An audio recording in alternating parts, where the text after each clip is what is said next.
Pessoal, tudo bem? Bom, é uma alegria enorme para mim poder estar aqui no estúdio hoje e eu convidei uma pessoa muito especial para conversar comigo hoje, para a gente fazer na verdade, um bate-bola e poder levar para vocês de casa um pouquinho mais de informação sobre medicina e especificamente dentro da nossa especialidade, a urologia, falar um pouquinho mais sobre as doenças prostáticas. E eu tenho um grande amigo, o Rafael.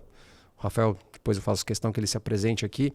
Ele é uma pessoa que tem uma experiência muito grande, ele é um radiologista intervencionista e eu achei muito oportuno a gente poder estar aqui hoje, podendo falar um pouquinho de doenças prostáticas e somar um pouco, né, o que tem de mais interessante em termos de tratamento para essas doenças.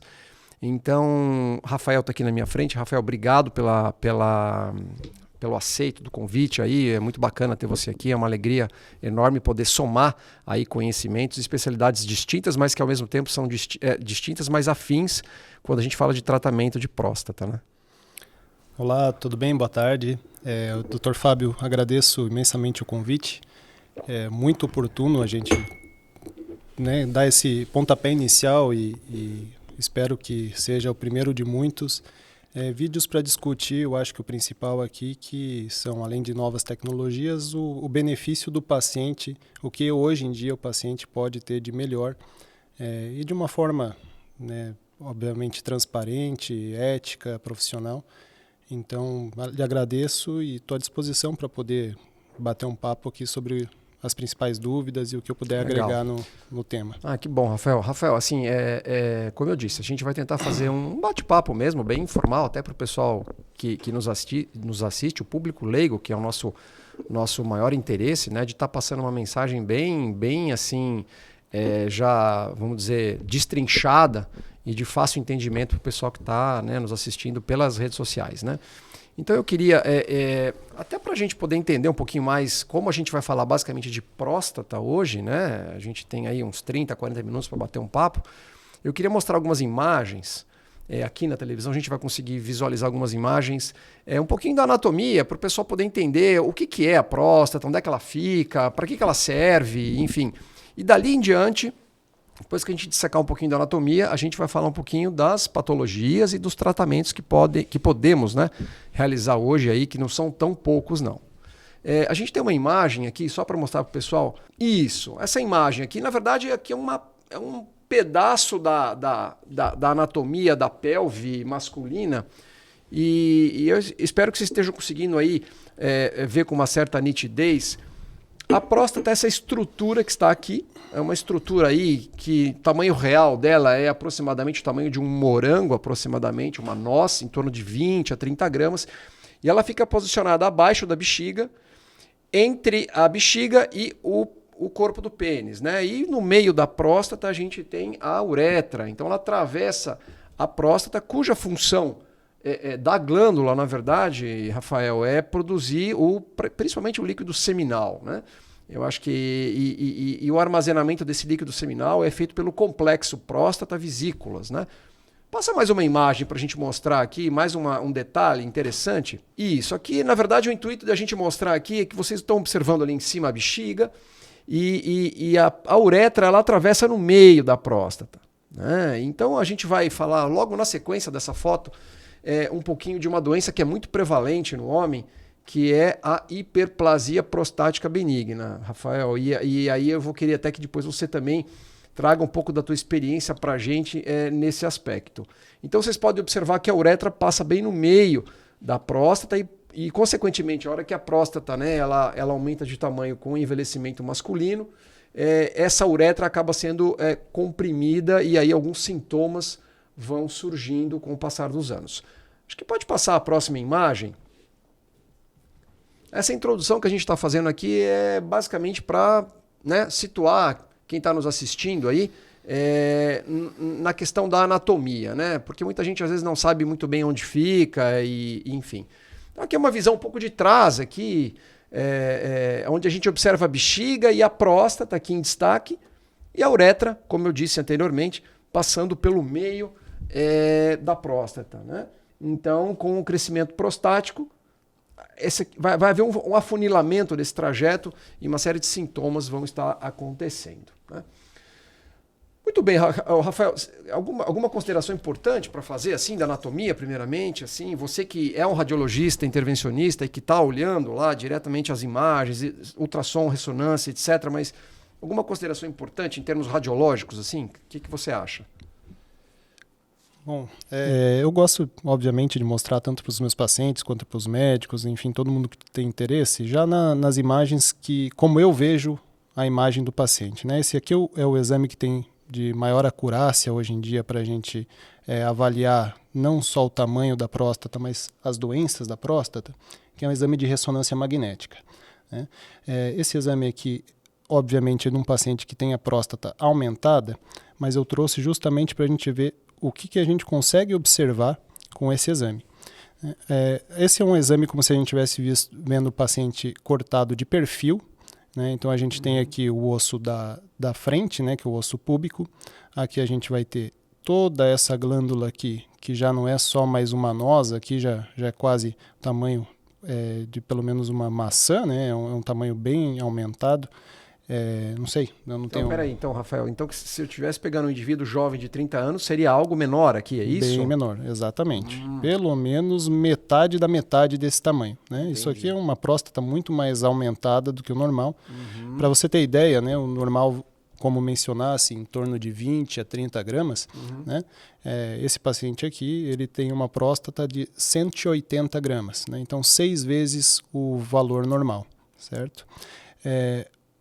Essa parte aqui, como mencionasse, é a parte que fica aumentada na hiperplasia prostática benigna, que seria a glândula central, mais especificamente a zona de transição. Né? Então você vê que ela faz um chapéuzinho, né? A próstata. Ela é como se ela invadisse para dentro da bexiga, né? Aparentemente aqui para mim, né, na própria imagem parece que ela está dentro da bexiga. A gente não consegue ver a diferença, né? É interessante isso. Então ela eleva o assoalho aqui da bexiga, né? E ao mesmo tempo, né, a gente vê no perfil, deveria estar passando a uretra aqui, a gente deveria estar conseguindo ver a uretra aqui no meio. Então aqui a gente até consegue ver um pouquinho, que é esse tracejado esbranquiçado, que é onde passaria a urina completamente obstruída. Né? Aqui para baixo a gente quase nem consegue mais ver a saída da urina. Aqui é uma imagem já vendo o paciente de frente, né? Então como se fosse, obviamente, uma torre, a próstata, né? Bem mais aumentada do que o normal. E aí, obviamente, a gente consegue ver também a relação com as outras estruturas que estão adjacentes. Né? Tu percebes também que a próstata ela passa próximo aqui do reto, né? Que está posteriormente atrás dela. Então, perfeito. Ou seja, há um íntimo contato entre a próstata e o reto. E por isso que quando a gente faz o exame de toque, o médico ele consegue, de certa forma, fazendo o exame digital retal, sentir a consistência e o tamanho da glândula. É isso mesmo? Perfeitamente. Então, como que funcionaria o exame de toque? Né? Vamos dizer que é o ânus do paciente. Né? Daqui para cá, obviamente, não é um espaço muito grande, por isso que a gente consegue, com o dedo, chegar. A próstata, a gente consegue palpar a parte de trás da próstata. Né? A gente não vai conseguir palpar a parte da frente, a parte de cima, mas boa parte de trás é conseguido palpar. Hoje em dia, né, tem um estudo recente que saiu, até eu lhe encaminhei há umas semanas atrás, a gente viu que o exame de toque, só o exame de toque, a gente percebe que ele não é mais tão bom quanto antigamente era. Dizia, né? Não só isso, né? A medicina, conforme a gente vai avançando na tecnologia, a gente percebe que os novos exames que vêm surgindo conseguem detectar muito mais precocemente e muito mais doenças que antigamente. Claro. Então, se a gente pensar, aqui dá para entender bem por que o toque não pega todas as doenças. Entendi. Né? Rafael, deixa eu te perguntar uma coisa. E com relação à bexiga, o que a gente pode falar dessa bexiga? Tem alguma alteração estrutural dela ou não? Tem, a gente já consegue perceber algumas... A bexiga é toda essa estrutura aqui, ó. Ela não aparece inteira, dentro, né? Mas não. É uma bexiga que, justamente por não aparecer inteira, já está equivocado o exame, já está com um problema, porque ela está com bastante resíduo, né? Ela está cheia. E esse exame é feito com bexiga vazia, né? Justamente para a gente conseguir mostrar as alterações que, no caso, esse paciente aparecia. aqui é uma bexiga que está com as paredes, essa parede dela é uma parede como se tivesse mal feita, assim, né? Se a gente pensar num reboco, como se tivesse ondulada, né? Tem algumas áreas aqui que não tão lisas, né? A gente chama de trabeculadas. Né? Uma parede espessada, né? Ela está mais grossa do que o normal. Então eu faço uma associação sempre com uma bexiga de uma festinha de aniversário. Né? A gente tem uma bexiga, quando está cheia, ela é lisinha, e quando começa, você encheu ela, daqui a pouco ela vai ficar enrugada, né? E irregular.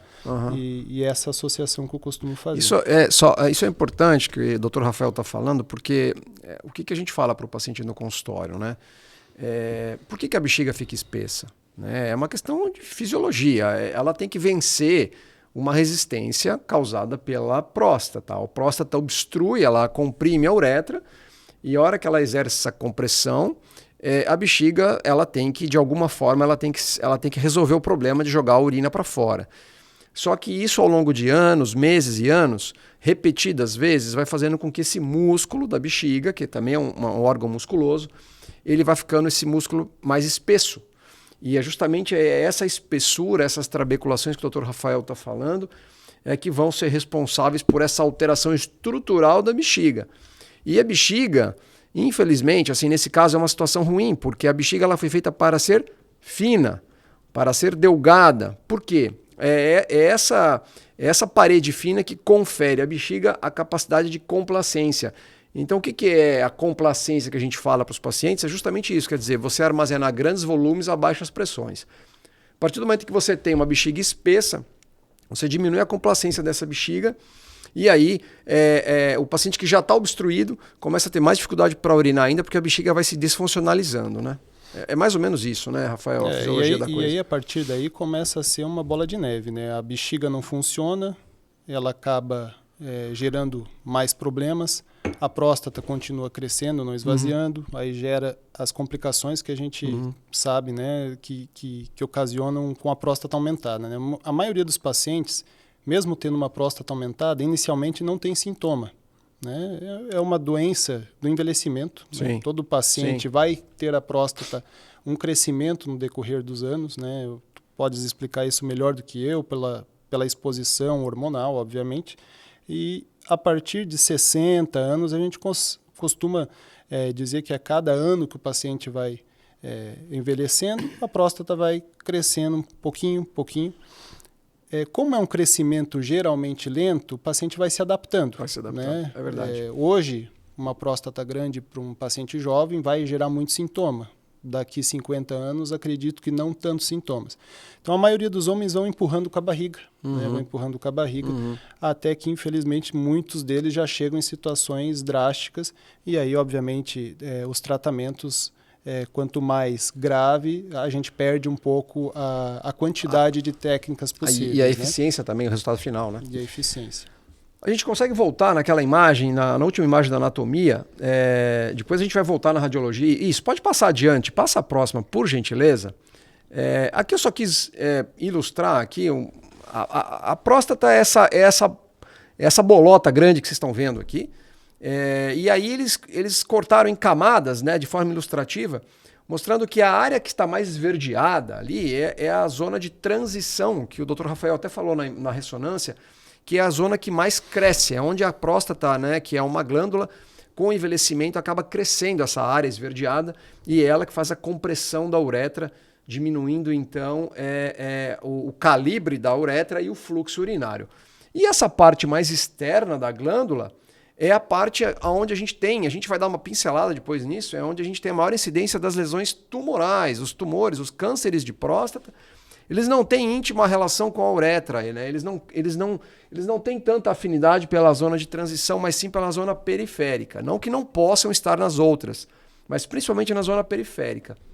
Então eu quis mostrar isso só para a gente poder vocês entenderem, né, um pouco da anatomia interna da próstata. Né?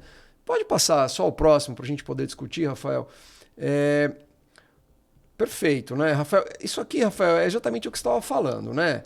E o que a gente estava comentando há pouco. Você tem uma situação de normalidade aqui, ou seja, próstata, a uretra bem permeável, né? Uma próstata de tamanho adequado, um indivíduo jovem, uma próstata aí por volta dos seus 30, 30 gramas, 25, 30 gramas. E aí, Rafael, o que a gente tem nessa situação aí?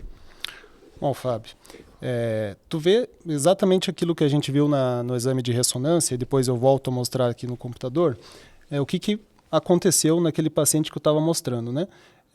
Conforme a próstata vai crescendo, geralmente a parte que cresce é essa parte mais central, a parte do meio, né? Que é a glândula central e, obviamente, a zona de transição. E aí começa a estreitar esse canal aqui, que é o canal da uretra, e a partir daí gerar os sintomas, né? É como se a gente tivesse, obviamente, uma mangueira e essa mangueira estivesse esmagada, seja pisando em cima, começa a aumentar a pressão. Essa pressão gera repercussão na bexiga, então aumenta a pressão dentro da bexiga, e tudo que a gente precisa fazer mais força acaba que vai gerando mais dano, né? A muscular, que é a camada da bexiga, começa a ficar mais espessada, e aí por diante é como se a gente estivesse tendo que fazer cada vez mais esforço. A urina não esvazia mais, ela começa a ficar acumulada aqui. Porque olha que interessante, né? O Rafael chamou a atenção para uma coisa. Olha a flecha vermelha ali. O que ela está mostrando? O volume residual. Quer dizer, um resíduo. O paciente ele não esvazia direito a bexiga, né? E isso gera uma série de complicações. Eu sempre falo para os pacientes assim, a natureza do corpo humano ela é fantástica, né? Tudo que estiver funcionando conforme a gente vê o mundo, não tem por que mudar. No momento que a gente deixa de urinar e a urina começa a acumular, a urina ela não é 100% estéril, né? Obviamente a gente tem o contato externo aqui, né? Então uma bactéria pode vir aqui subir, mas no momento que você está eliminando não dá tempo suficiente para as bactérias ganharem do nosso corpo. O nosso corpo está ali numa batalha constante. Exato. Quando a urina está acumulada ali, essa urina ela tem bactéria, essa bactéria pode ir se proliferando e vai chegar um momento que vai ter mais bactéria do que defesa, né? E aí começa a dar infecção. Pode dar infecção na bexiga, essa infecção pode ir para a próstata, causar uma prostatite, e pode, formas mais graves, subir e ir para os rins e acabar em uma pielonefrite. Sim, né? sim, sem dúvida. Então, não, muito interessante. Acho que tem mais uma foto Pode passar a próxima foto, só para a gente ver se fala um pouquinho de hiperplasia. Aqui, na verdade, até a gente sugeriu colocar essa imagem aqui, porque essa imagem que o urologista acaba visualizando quando ele entra, Rafael, com um equipamento, um cistoscópio, né, uma microcâmera, e ele vem entrando pela uretra, né, através do canal da uretra, no pênis ali, e ele vai em direção à bexiga. Só que antes de chegar na bexiga, obviamente, ele é obrigado a transpassar a região da próstata, que está aqui, inferiormente à bexiga. E qual não é a surpresa, né? Na hora que ele chega na próstata, ele observa aquela imagem que vocês estão vendo ali, que é uma imagem que parece que tem uma tenda ou alguma obstrução ao caminho. E é justamente isso, a próstata que está crescendo e os lobos prostáticos eles estão obstruindo a luz uretral. Né? Eu acho que assim, isso é apenas uma foto, um desenho, mas de uma forma bastante ilustrativa. O que a gente quer mostrar para vocês que estão vendo que é o potencial de obstrução que a próstata causa. Obviamente, isso já traz sintomas e como urologista e no dia a dia do consultório, os sintomas mais comuns que eu observo, os pacientes relatam primeiramente, Rafael, a perda de pressão do jato, quer dizer, eles falam, olha, meu jato não é o jato que eu tinha com 30 anos de idade, ok? Além disso, eles começam a relatar que passam a levantar à noite, né? Então eu não levantava, mas agora eu levanto uma vez, às vezes duas. O meu jato de urina, ele eventualmente ele dá uma cortada ou uma interrompida. Eu tenho um gotejamento terminal, um escape de urina na cueca. Então são sintomas comuns e como o Rafael disse agora há pouco tempo atrás, quer dizer, é uma doença do paciente mais velho, né? 60%, 70% dos pacientes com 60 anos já vão ter algum grau de hiperplasia ou crescimento prostático benigno. E esses sintomas, né, quando o urologista recebe esse paciente no consultório pela primeira vez, Rafael, é importante, né, ele fazer um ultrassom, que aí eu acho que vale a pena você falar um pouquinho do ultrassom para a gente. E eu digo para o meu paciente que o ultrassom é quase que uma extensão do exame físico para o urologista, porque a gente quase sempre que pede um ultrassom, que a gente precisa ter uma noção. de como é que está o tamanho da próstata, se esse paciente tem um volume de urina residual, uma sobra na bexiga ou não. Então a gente acaba pedindo um ultrassom, um exame de urina, um exame de PSA, que alguns já ouviram falar que é muito importante. O exame de PSA, ele serve para nós urologistas, é um exame de sangue, serve para nós como um teste para rastrear casos potenciais de câncer de próstata. Basicamente é isso. A gente até pode marcar de novo um novo bate-papo para falar especificamente até do PSA, que é um assunto bastante longo. Mas eu acho que o paciente que está com esse cenário, ele merece um tratamento, né? A gente vai falar rapidamente sobre os tratamentos clínicos, que basicamente o que faz o tratamento clínico medicamentoso, né? Quando o paciente chega para nós a primeira vez com sintomas, a gente aborda o doente, conversa com o paciente e oferece a ele a possibilidade de o uso de uma medicação cuja função basicamente é relaxar a musculatura do assoalho da bexiga, né? Essa musculatura toda dessa região aqui. A medicação atua nos receptores aqui, bloqueando esses receptores, relaxando a musculatura, e a hora que a gente relaxa a musculatura, a gente consegue alargar aquela fenda, alargar aquela uretra e, consequentemente, a vazão, né, Rafael, da urina melhora bastante, mas isso tem um prazo, né? Eu acho que isso tem que ficar claro. Isso tem um prazo. Para alguns pacientes, isso aí a curto ou médio prazo, a eficácia ela começa a diminuir um pouco e os pacientes acabam novamente reclamando dos sintomas urinários. Fábio, aproveitando sobre medicamentos, né? Obviamente, a gente tem muito paciente que tem HPB, porque é uma das doenças mais prevalentes, né? Que mais existem, né? Como a gente estava comentando. E esses medicamentos, a gente percebe que eles não são isentos de efeitos colaterais, né? Absolutamente. Então, muito paciente não se adapta, né? Até porque os efeitos colaterais que eu Bem tenho percebido, né? O paciente reclama de queda de pressão, libido também. Muitos falam que isso é verdade mesmo, os remédios acabam... Não, é verdade. Existem basicamente, já que você tocou nesse assunto, duas classes, né? Praticamente os que a gente inicia o tratamento, que a gente chama de alfa-bloqueadores. E aí os efeitos colaterais, como você bem mencionou, uma tontura, uma visão meio turva, um pouquinho de sonolência, uma sensação de desequilíbrio, pode acontecer com os alfa-bloqueadores, né? Que muitos já ouviram falar, nas doxazosinas, nas tansulosinas, são essas classes de medicamentos. Quando a gente tem uma próstata muito grande, glandular, uma próstata robusta, a gente associa uma outra classe de medicamentos que são os inibidores da 5-alfa-redutase. É um nome feio, mas ok, a gente toca nesse assunto, mas são aquelas finasteridas, as dutasteridas, e esses medicamentos realmente repercutem de forma negativa no quesito sexualidade. Os homens reclamam realmente de um impacto no desempenho sexual, na qualidade de ereção, e obviamente isso aí atrapalha na rotina, né, na qualidade de vida do paciente. Isso é porque bloqueia o hormônio masculino, basicamente. Exatamente, é isso? Basicamente isso, né? Porque o hormônio masculino cresce a próstata, Exato. Tu tem que bloquear ele e aí acaba... Obviamente repercute, né? Ali. Você faz o caminho reverso. Uhum. Então, assim, acho que a gente queria só dar essa pincelada, né, na questão dos medicamentos, do tratamento clínico, mas tem uma coisa que é muito importante, que hoje, Rafael, eu queria que você tocasse nesse assunto e a gente fazer um bate-bola. As pessoas estão em busca, estão cada vez mais informadas, os pacientes estão cada vez mais informados, chegam já com um grau de conhecimento elevado no consultório, e uma coisa que a gente tem observado, pelo menos eu, no meu dia a dia, que os pacientes, de fato, estão em busca de tratamentos minimamente invasivos. Isso é uma condição quase que o paciente chega e fala, olha, o que você tem de menos invasivo ou o que vai repercutir menos na minha qualidade de vida ou no meu pós-operatório que eu posso fazer para resolver o meu problema. E eu queria que você falasse um pouquinho do que se tem hoje em termos de radiologia intervencionista para tratamento por exemplo, da hiperplasia prostática. Fábio, realmente isso é uma verdade, né? Até pensando nisso que eu fiz a minha especialidade em procedimentos minimamente invasivos, né? A gente, com a evolução da medicina, nesses últimos anos, vimos o avanço da robótica, né? Não sabemos em quanto tempo ainda o médico vai ser necessário do jeito que vai. Mas enquanto formos, temos trabalho, depois a gente vai vender coco na praia, arrumar outra coisa para fazer. E os pacientes estão cada vez mais em busca do minimamente invasivo, Sim, porque a população vai viver mais tempo, os pacientes estão envelhecendo. Claro que ainda existem muitas doenças que geram problemas em uma cirurgia maior, né?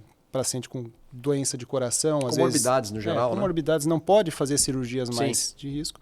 Então, a gente quer também trabalhar mais, ser mais produtivo, quer fazer o procedimento, ficar 1 dia, 2 dias e ir embora e voltar à vida normal, né? Claro, eu acho claro. que isso é uma Isso realidade... totalmente válido, né? Realidade da sociedade. Né? Dentro das doenças da próstata, né, a radiologia intervencionista, ela veio contribuir principalmente com um procedimento que a gente chama de embolização. Né? A embolização da próstata, o que ele é? Né? A embolização nada mais é do que entupimento de um vaso. Né? Entupimento de um vaso e, consequentemente, do que ele irriga. Um entupimento proposital, intencional. Né? Então, a próstata, como a gente estava vendo anteriormente, ela é nutrida por artérias, né, que são chamadas artérias prostáticas. Né? Aqui a gente consegue ver nessa imagem, esse lado aqui, que é o lobo esquerdo da próstata, né, a gente consegue ver aqui mais esbranquiçado. Né? O que é esse exame? Esse exame aqui é um exame que a gente fez durante o procedimento de embolização para mostrar justamente a vascularização da próstata. Então, isso aqui é o sangue chegando nesse lado da próstata para mostrar o que nutre. Né? E o sangue leva o que? Leva os nutrientes. E, obviamente, nenhuma célula do corpo vive sem o sangue. Sem oxigênio. Sem oxigênio. Né? Nessa outra foto aqui, é a foto como a gente vê. Né? É difícil, às vezes, para a população leiga. Explica aí, Rafael. Né? Isso aqui é uma imagem de uma hemodinâmica, né? É um aparelho que emite raio-x em tempo real. A gente, por meio de uns pequenos canudinhos, que é o microcatéter, consegue injetar contraste. Esse contraste vai fazer a diferenciação, então, do que é o fluxo de sangue do restante que está parado. Perfeito. Né? A gente coloca um líquido lá para mapear para nós, para a gente saber o caminho. Obviamente, aqui eu já estou dentro da artéria da próstata para mostrar mais elucidadamente aqui. Esses vasos... Posso te interromper um pouco? Esse caninho que você se referiu, ele entra por onde? Ótimo, boa, excelente pergunta. Nesse caso, nesse paciente especificamente, a gente entra numa artéria que fica localizada aqui na região inguinal. Na virilha. Na virilha. Né? Aqui é a marcação aonde eu entrei. Né? E esse procedimento que você está começando a descrever, ele é feito em ambiente de clínica, hospitalar? Como é que é esse regime? Nós podemos fazer esse procedimento onde tem o aparelho. O aparelho que é o principal. Se tivesse numa clínica, daria para fazer. O problema é que a aparelhagem, tudo que é mais moderno, a gente precisa de uma estrutura que vai dividir esses custos. Perfeito. Um robô, a gente não pode ter robô em tudo que é lugar, tem que ter numa instituição. Hoje em dia a gente faz basicamente aqui em Santa Catarina em hospitais. Né, porque esse mesmo aparelho serve para mais outros procedimentos. Né? E podemos fazer também na artéria do braço, né? Não é tão utilizado por conta de um pouco mais de dificuldade. Sim. Né? Aqui eu vou mostrar um vídeo, basicamente, né, um vídeo meu, de como que é esse procedimento. Então, aqui a gente está dentro de uma estrutura hospitalar. Né? Esse aparelho aqui é o aparelho de hemodinâmica, que emite as imagens. Né? Não é um vídeo de muita qualidade, mas a gente vai conseguir mostrar o que a gente quer mostrar. Né?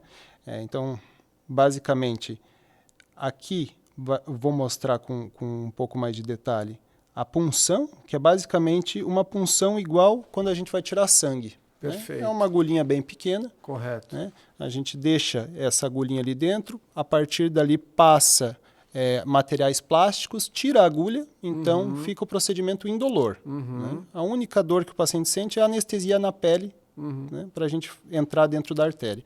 E a partir daí, tudo que a gente faz é sem dor nenhuma para o paciente. O procedimento dura, em média, 1h30, 2 horas. Né? O paciente, depois disso, tem a sua recuperação, vai embora no mesmo dia. Né? Então, basicamente, isso que eu vou mostrar aqui. E esse azulzinho aqui é um catéter, que ele está aqui pelo lado de fora, e ele entra lá dentro. A partir daí, esse amarelinho, ele tem o que a gente utiliza para entupir a artéria. Né? Sim. O que a gente utiliza hoje em dia que é o mais prático? São gelatinas microscópicas, elas têm menos de 1 milímetro, elas têm basicamente 0,3 milímetros de tamanho. Elas são umas bolinhas, como se fossem bolinhas de gelatina ou grãos de areia, né? Inertes ao corpo, não causam mal nenhum ao corpo, né? Elas vão ficar ali e elas vão obstruir como se fosse exatamente a gente quisesse obstruir um ralo ou um cano. Perfeito. Né? E aí, a partir daí, claro. o sangue deixa de circular naquela região ali. Né? Demonstrando como que esses grãos de areia vão entupir a próstata, aqui já dentro da artéria que nutre ela, nós conseguimos até, inclusive, nessa mesma imagem, ver que o paciente usava uma sonda vesical, né? Ou seja, ele ainda não estava conseguindo mais urinar por conta própria. Por conta própria, né? Conforme a gente vai injetando esses grãos de areia, o fluxo da próstata ele vai reduzindo. Né? Então, aqueles vasos que a gente conseguia enxergar antes, indo em direção à próstata, eles vão reduzindo cada vez mais até o ponto que vai obstruir por completo. Então, voltando ali, né, àquela imagem que a gente estava conversando, essa aqui é a sonda do paciente, né, um paciente que já não estava conseguindo mais urinar por conta própria. E conforme nós vamos injetando as medicações aqui para entupimento, né, tu imagina um grãozinho de areia microscópico aqui, ele vai entupindo e aí o fluxo que passaria, né, por dentro daqui deixa de passar. Né? E o que acontece quando, por exemplo, a gente tem uma árvore frutífera, a gente corta a alimentação dela, corta a água. O fruto vai murchar, vai morrer, né? Então, basicamente é isso que acontece com a próstata, né? A próstata, nesse paciente, nós tínhamos uma próstata que era basicamente de 180, 100 né? gramas. Diminuiu 100 gramas. É mais ou menos o que a gente espera de um tratamento de embolização, né? Mais ou menos uma redução aí de 50% a 60% do volume, né? Então, uma próstata que antes tinha 170, um paciente que já estava adaptado, acostumado com essa próstata grande, obviamente que com sintomas, quando reduziu para 75 gramas, era um paciente normal, né? A gente tem um score que mede os sintomas, ele achou que estava urinando como criança. Né? Obviamente que nunca mais é como criança, mas melhorou muito. Então os pacientes perguntam às vezes, doutor, mas a próstata, ela morre, ela sai, ela continua ali, o tamanho vai influenciar? O Rafael, eu entendi. Acho que foi muito claro, cara. Eu só queria tirar uma dúvida, na verdade, que é uma dúvida minha, que acho que pode ser uma dúvida de muita gente também. Pelo que eu entendo, isso aqui pode ser usado para todo e qualquer paciente, exceto que grupo de pacientes ou quais são aqueles pacientes que não teriam indicação formal de se chegassem para você e falar assim, ó, no teu caso especificamente, você não tem critério para embolização. Tem um grupo de pacientes que não é elencado para esse tipo de procedimento? Eu acho que a medicina, né, a gente tem hoje tantas alternativas, propostas terapêuticas, que o principal é a gente escolher o melhor tratamento para cada tipo de paciente. Para cada tipo de doente, claro, sem dúvida. Então, todo paciente que vem consultar com próstata aumentada, eu gosto, obviamente, de perguntar se o paciente já consultou um urologista, o que foi falado com esse paciente, quais são as preferências desse paciente. Né? Eu nunca vou propor alguma coisa para um paciente que ele possa ter menos benefício do que uma técnica que mesmo que um outro colega faça. Né? E a sua perspectiva, o seu jeito de trabalhar, eu sei que é igual, por isso que eu estou aqui conversando. E isso que é a medicina bonita. A medicina tem que ser assim. Beneficiar o paciente. Não é porque eu faço um procedimento que eu vou fazer. Né? Eu acho que o paciente tem que sair dali com o melhor para ele. Seja um procedimento que eu faço, ou o colega do lado, né? Mesmo o inimigo, que o inimigo faça. Isso é ética. Então, eu indico para todo paciente? Não indico para todo paciente. A maioria dos pacientes que vêm não precisam. São pacientes que vêm com próstatas muito pequenas, às vezes, que a medicação vai resolver. Né? A embolização, ela pode ser utilizada para qualquer paciente? Sim. Ela vai ter benefício para todo paciente? Acredito que não. Vai ter os pacientes que vão ter benefício óbvio. Sim. Esses, obviamente, a gente vai indicar. Sim.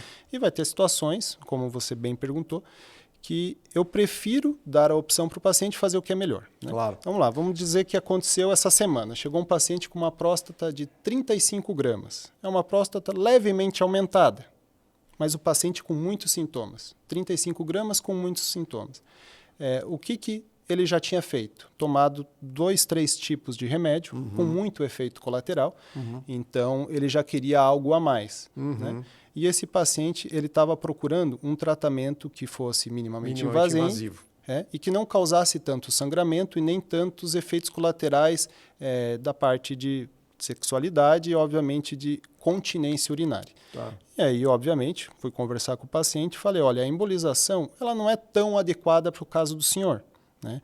Eu acredito que o melhor tratamento seria uma remoção desse tecido prostático, né? Endoscópica. E eu sugeri ele fazer um ROLEP, né, que é um tratamento que eu acho que tu pode explicar do como que é. Vamos sim. Interessante até o Rafael ter falado sobre o ROLEP. Não sei, passa uma foto, acho que na sequência das que eu estava pedindo para que passassem, eu acho que tem alguma coisa que faz inclusive menção ao ROLEP. Perfeito, Rafael, acho que era isso que você acabou de falar. Exato. Né? O ROLEP, eu vou tentar resumir bastante assim, a questão, porque é um assunto muito interessante e vasto de informações, mas de maneira bastante objetiva, né, é uma cirurgia endoscópica. O Dr. Rafael falou, né, uma cirurgia pela uretra. Você não faz corte, você não faz furo no abdômen. É uma cirurgia que 99% das vezes a internação é de uma pernoite, com uma raquianestesia, aquela anestesia que é da cintura para baixo, onde você tem na sua frente, diante de ti, um paciente que tem um crescimento prostático, com sintomatologia, queixas, né, urinando super mal, e você então propõe para ele um tratamento que é via uretral, onde basicamente você entra com equipamento pela uretra e com o auxílio de uma fibra laser, você cria um espaço entre a casca da... Vamos imaginar o seguinte, antes de explicar ali, a próstata sendo uma tangerina. Né? E aqui até eles usaram isso como ferramenta de explicação que eu acho que ajuda. A próstata é uma tangerina, a gente tem a casca da tangerina e os gomos da tangerina. A próstata é isso. Você tem a casca e a parte que cresce, que incha, que obstrui. De tal forma que você entra com o equipamento e cria com a fibra laser, uma fibra bem fininha, você cria um espaço virtual, que ele não existe, mas você cria esse espaço entre a casca da próstata e a parte glandular da próstata, que é essa aqui. De tal forma que você descola todos os gomos da tangerina ou todos os gomos da próstata, você solta isso aqui tudo, ela fica solta aqui dentro, a casca, obviamente, ela não é mexida nessa casca, você solta isso tudo e depois você usa um equipamento que você aspira e tritura essa próstata, de tal forma que aquela última imagem que vocês estão vendo à direita lá, é o aspecto final. Você tirou a glândula que obstrui e deixou a passagem livre, né? Passa a próxima imagem, que eu acho que também vai ajudar a ilustrar um pouquinho isso que eu estou falando. Pode dar um play aí, eu acho que a gente consegue observar aqui. A gente já viu algumas imagens hoje sobre o aumento da próstata, né? A gente usa para a cirurgia de ROLEP, que é a retirada com laser, alguns equipamentos, né, que são equipamentos complexos. A gente só mostra aqui para vocês saberem que tem todo um aparato por trás disso, né? É um laser, isso é um gerador de laser, a gente conecta uma fibra, você faz o setup do equipamento, ou seja, você regula do jeito que você acha conveniente para aquele paciente, e é uma cirurgia endoscópica. A gente usa apenas um equipamento na uretra do paciente, e o aspecto final, depois que você tritura e aspira, é basicamente um purê que você tem de próstata aí, e você não fez nenhum furo e nem um corte no abdômen do paciente. E o paciente... Pode passar a próxima imagem, por gentileza? Basicamente, essa é um cenário, né, onde a gente está operando, e aqui você consegue visualizar o laser atuando entre a cápsula, ou seja, a casca da tangerina, e os gomos da tangerina estão sendo descolados pela ação da energia do laser. A gente tirou uma próstata de 163 gramas e o aspecto pós-operatório imediato era uma urina absolutamente transparente, né? Então é isso que a gente estava conversando aqui. Isso é você oferecer para o paciente um tratamento minimamente invasivo com resultado muito bom, né? E esse paciente ele tem critério de alta hospitalar já no dia seguinte. Né? Então, esse é o roll-up.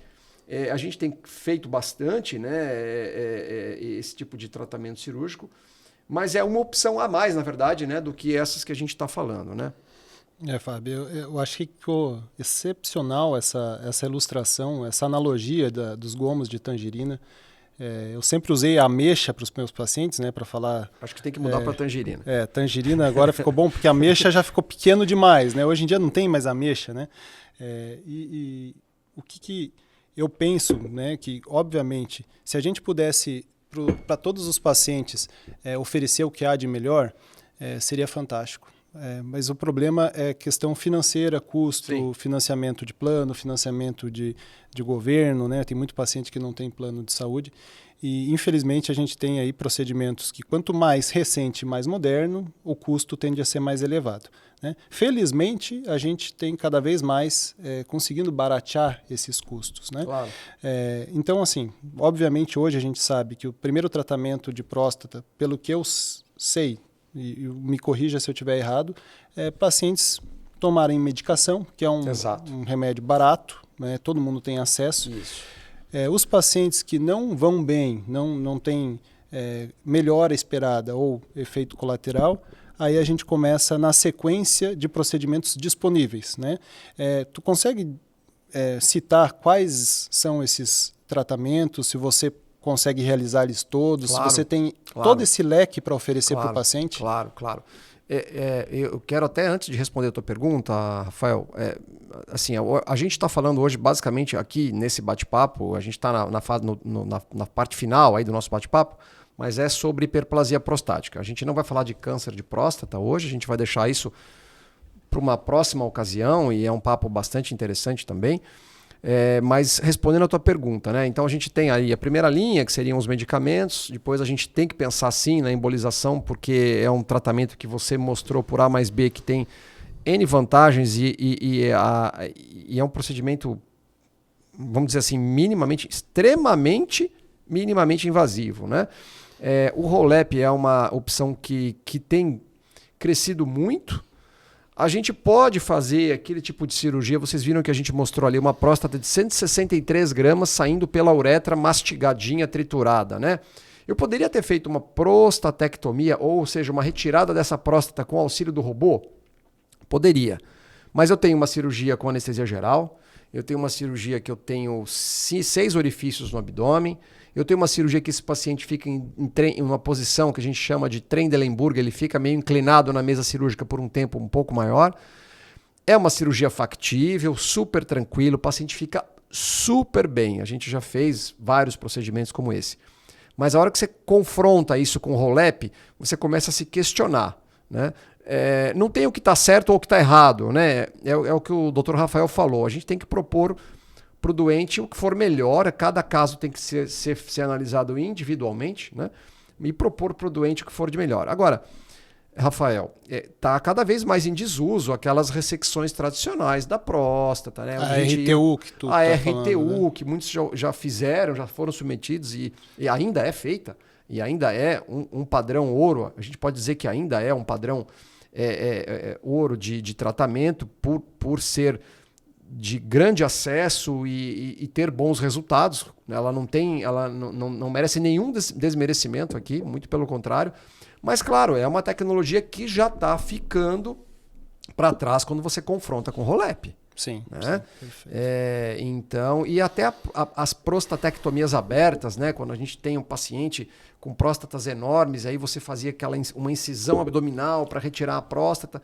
Então, isso tudo está começando a ficar um pouquinho mais de escanteio e dando espaço para esse tipo de procedimento, né? Eu acho que por questões óbvias, né? Obviamente que o que você falou é importante, é um alto custo, tudo, mas com o passar do tempo haverá uma democratização desse tipo de tecnologia, né? Eu acho que essa era a mensagem que a gente queria passar. Eu vou dar até minha consideração final. Eu espero que todos tenham, de alguma forma, consigam subtrair alguma coisa interessante desse nosso bate-papo. É um bate-papo informal, mas a gente tem que trazer para o público leigo um pouco de conhecimento, né? A gente tem que, como médico, a gente também tem esse papel de ensinar, de educar, de instruir. Então, o objetivo disso, e eu agradeço mais uma vez a tua presença aqui, é justamente para poder passar para o pessoal de casa que nos assiste nas redes sociais a importância de saber o que se tem e como se faz, né? Fábio, tu tens algum site que o paciente possa procurar facilmente sobre o que a gente conversou hoje aqui, sobre as técnicas disponíveis? Tu pode passar uma referência, um lugar mais fácil? Eu tenho o meu próprio site, Rafael, né? Que é o drfabioleper.com.br, né? E lá e tem as redes sociais, né? dr.fabioleper, eu estou no Instagram. Passe as suas também, para que os pacientes possam nos achar de alguma forma e se a gente puder ajudá-los de alguma maneira, a gente, né? É gratificante isso. A gente tem 2 sites, né? Tem um site da nossa empresa, medicinaintegra.com.br, Medicina Intervencionista. Também tem um site que está muito voltado para tratamento minimamente invasivo, que é o dicamedica.com.br. E a gente, em ambas as plataformas, seja nos sites ou nas redes sociais, nós gostamos de, obviamente, mostrar o nosso trabalho, mas sempre ajudar o paciente no que tem de disponível, no melhor e no acessível. Eu acho que tem bastante assunto ainda para a gente debater nos próximos podcasts, né? A gente obviamente tem que falar, vai chegar o novembro aí, fazer um foco. Videocasts. Videocast, é vídeo, né? Aqui é vídeo, é verdade. Mas, obviamente, falar sobre câncer de próstata, né? Vai chegar o Novembro Azul aí, tem muita coisa para falar. Também poderíamos esmiuçar um pouquinho qual técnica indicar para cada caso, né? Trazer alguns casos que realmente já passaram pela gente, ou casos do pessoal aí que vai ter interesse nesse assunto. Sou um paciente desse jeito, qual o melhor tratamento para mim, né? E basicamente tem mais algum tema? Tinha câncer de próstata aumentada. Eu acho que assim, a gente podia deixar aí câncer de próstata como sendo uma próxima etapa a ser conversada, né? Por mim está excelente, podemos deixar uma data marcada aí também. Ótimo. Legal, Rafael, obrigado mais uma vez, cara. Agradeço a atenção, valeu, Fábio, o convite. E até a próxima, né, pessoal? Obrigado aí a todos. Rafael. Valeu, Fábio. Obrigado. Valeu.